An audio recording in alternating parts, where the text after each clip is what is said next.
tell me. I take it much unkindly that thou, Iago, who hast had my purse as if the strings were thine, shouldst know of this. Lad, but you'll not hear me. If ever I did dream of such a matter, abhor me. Thou toldst me thou didst hold him in thy hate. Despise me if I do not. 3 great ones of the city in personal suit to make me his lieutenant, off cap to him. And with the faith of man I know my price. I'm worth no worse a place, but he, as loving his own pride and purposes, evades them with a bumbust circumstance horribly stuffed with epithets of war, and in conclusion, none suits my mediators. For certes, says he, I have already chose my officer. And what was he? Forsooth, a great arithmetician, one Michael Cassio Florentine, a fellow almost damned in a fair wise, that never set a squadron in the field, nor the division of a battle knows more than a spinster. Unless the book is Theoric, wherein the togaed consuls can propose as masterly as he. Mere prattle, without practice, is all his soldiership. But he, sir, had the election, and I, of whom his eyes had seen the proof at Rhodes, at Cyprus, and on other grounds, christened and heathen, must be believed and calmed by debitor and creditor. This countercaster, he in good time must his lieutenant be, and I, God bless the mark, his moorship's ancient. By heaven, I rather would have been his hangman. Why, there's no remedy. 'Tis the curse of service.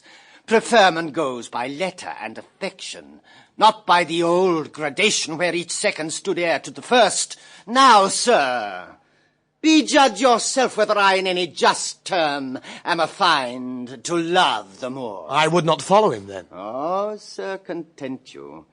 I follow him to serve my turn upon him. We cannot all be masters, nor all masters cannot be truly followed. You shall mark many a duteous and knee-crooking knave, that doting on his own obsequious bondage wears out his time, much like his master's ass, for naught but provender, and when he's old, cashiered.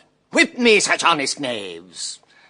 Others there are, who trimmed in forms and visages of duty, keep yet their hearts attending on themselves, and throwing but shows of service on their lords, do well thrive by them, and when they have lined their coats do themselves homage. These fellows have some soul, and such a one do I profess myself, for, sir, it is as sure as you are Roderigo.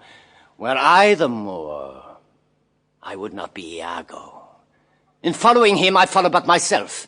Heaven is my judge, not I for love and duty, but seeming so, for my peculiar end.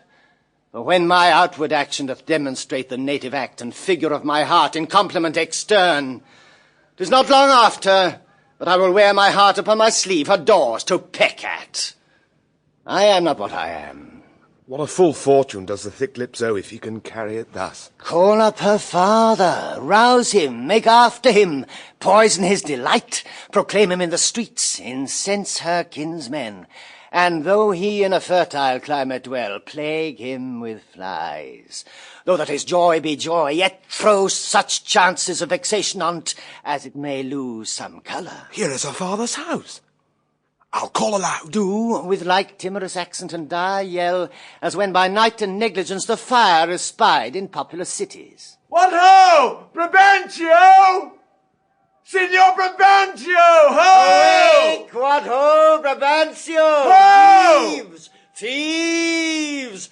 Look to your house, your daughter, and your bags! Thieves! Thieves! What is the reason of this terrible summons? What is the matter there? Signor, is all your family within? Are your doors locked? Why? Wherefore ask you this? Sir, you are robbed. For shame, put on your gown. Your heart is burst. You have lost half your soul.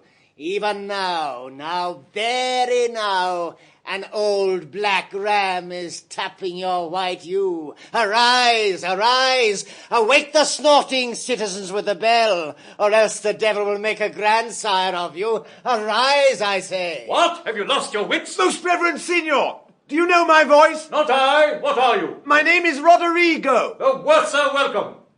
I have charged. Sample complete. Ready to continue?